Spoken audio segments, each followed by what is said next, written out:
In a string of intense, close-range clashes, Ukraine's frontline defenders report that a handful of elite snipers have turned the tide, repeatedly ambushing Russian motorcycle units, disrupting their raids, and forcing Moscow's troops to rethink their tactics.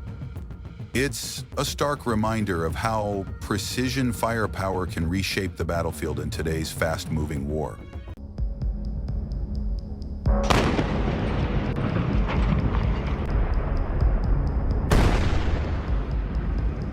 Eyewitnesses and frontline spokesmen paint a clear picture. Small Russian motorcycle teams used for fast reconnaissance, flank probing, and courier runs move ahead of heavier units along back roads and forest trails. But in recent encounters, these groups have ridden straight into the crosshairs. Ambushed by concealed Ukrainian marksmen positioned along their likely approach routes,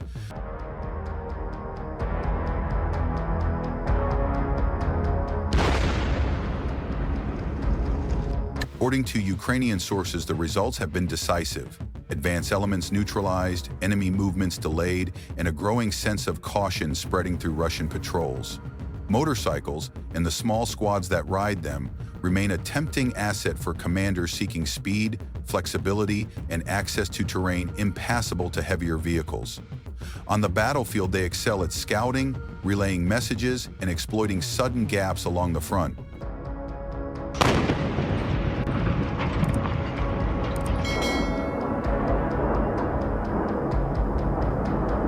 But those very strengths come with a fatal weakness: predictability.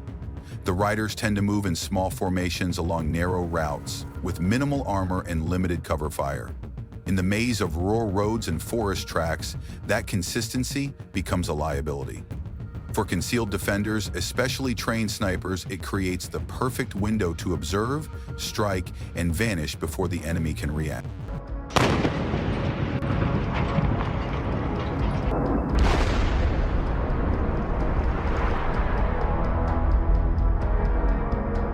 In the Dnipropetrovsk region, Ukrainian forces have begun to stall a slow but determined Russian advance, a push that's now losing momentum. Moscow faces a strategic dilemma as two pivotal battles unfold, battles that could decide whether recent Russian gains evolve into a full breakthrough, or whether Ukraine succeeds in forging a defensive shield across the oblast.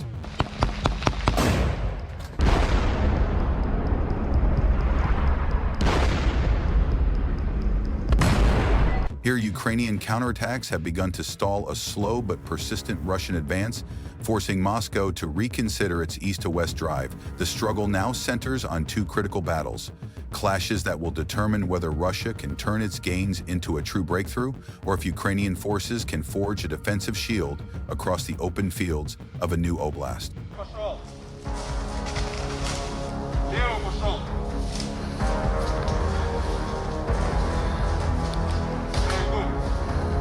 In this sector, Russia's main objective is clear: to seize and hold ground within the Dnipropetrovsk region that could serve as leverage in future negotiations. At the same time, Moscow aims to push westward towards Zaporizhzhia city from the east.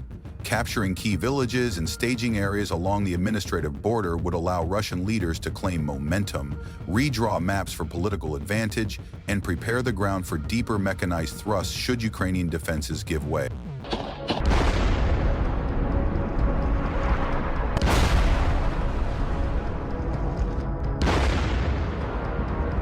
Notably, Ukraine's defensive belts in the Zaporizhzhia and Dnipropetrovsk regions were built to withstand attacks from the south and southwest. By pushing in from the east, Russian forces are trying to outmaneuver those fortifications, probing for weak points and exploiting seams in the local defenses that were never meant to face pressure from that direction.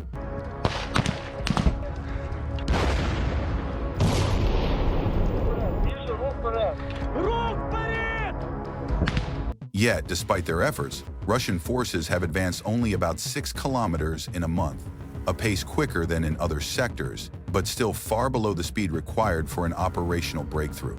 The battle now revolves around two key fronts.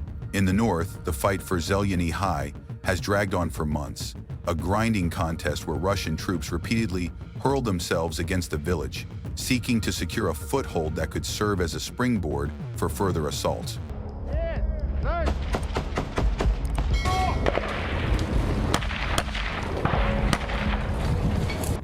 Russian forces aim to use Zelenyi Hai as a springboard to push into the larger settlements of Havrylivka, Ivanivka, and Novopavlivka, areas where dispersed buildings offer cover for infiltrating units. But Ukrainian defenders have made every advance a costly endeavor, turning each attempt into a fierce, punishing fight.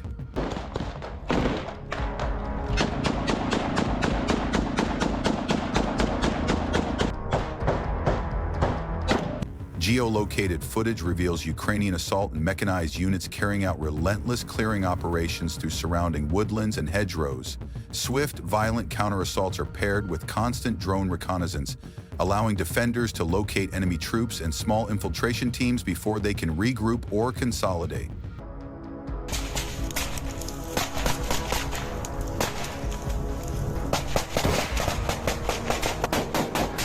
Footage from Ukrainian assault units shows enemy positions on the northern outskirts cleared and follow-up strikes targeting withdrawing groups.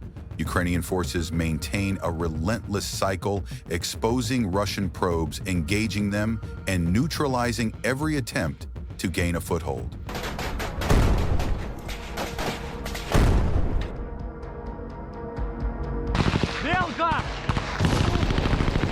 To the south, where Russian forces had been pushing swiftly through a network of tree lines, Ukrainian counterattacks have reclaimed Sosnivka, Voron, and several surrounding hamlets.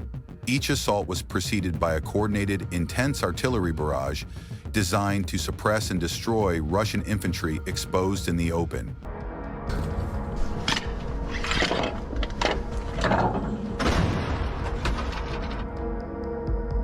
Mechanized thrusts, spearheaded by the 23rd Mechanized Brigade alongside elements of several assault battalions, moved to isolate enemy vanguards and pave the way for follow-on assaults. Ukrainian infantry then launched clearing operations to consolidate the newly captured terrain and guard against attacks from behind.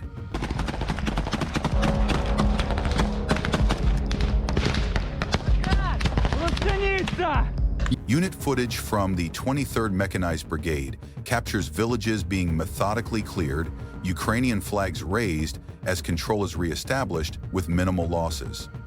The impact is clear.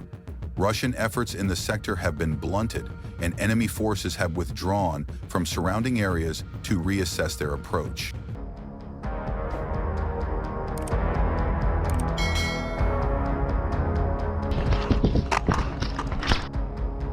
Overall, Ukrainian counterattacks along the Velika-Novosilka axis have achieved their objectives, slowing the enemy's forward momentum, reclaiming key villages, and denying Russian forces secure staging areas. But these operations extend beyond mere tactical defense.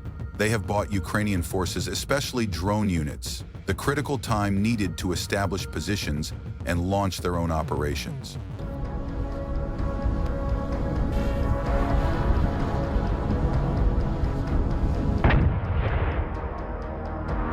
Rather months of stagnation and setbacks at Pokrovsk and Kostiantynivka, Russian commanders have shifted their main effort toward Lyman, aiming to reach terrain better suited for mechanized operations. Their operational goal: seize Lyman and use it as a springboard for a broader maneuver designed to outflank Kramatorsk and Slavyansk from the north. Вы лучше вылези. Мы тебя живым оставим, отвечаю. Ukrainian analysts report that nearly 90,000 Russian troops, supported by over 300 tanks, 600 armored vehicles, and hundreds of artillery systems, have concentrated near the Lyman axis. Yet many of these units are drawn from prison recruits and freshly mobilized soldiers with minimal training, a stark illustration of Russia's desperation to maintain offensive momentum despite the sharply depleted quality of its manpower.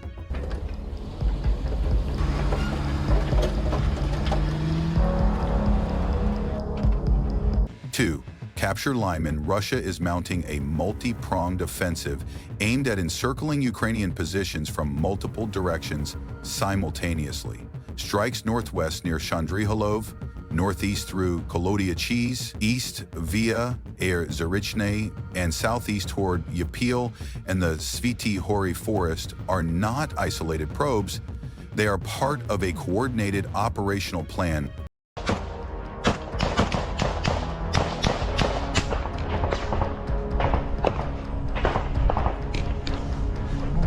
In the north, Russia's bridgehead across the Zebets River is critical.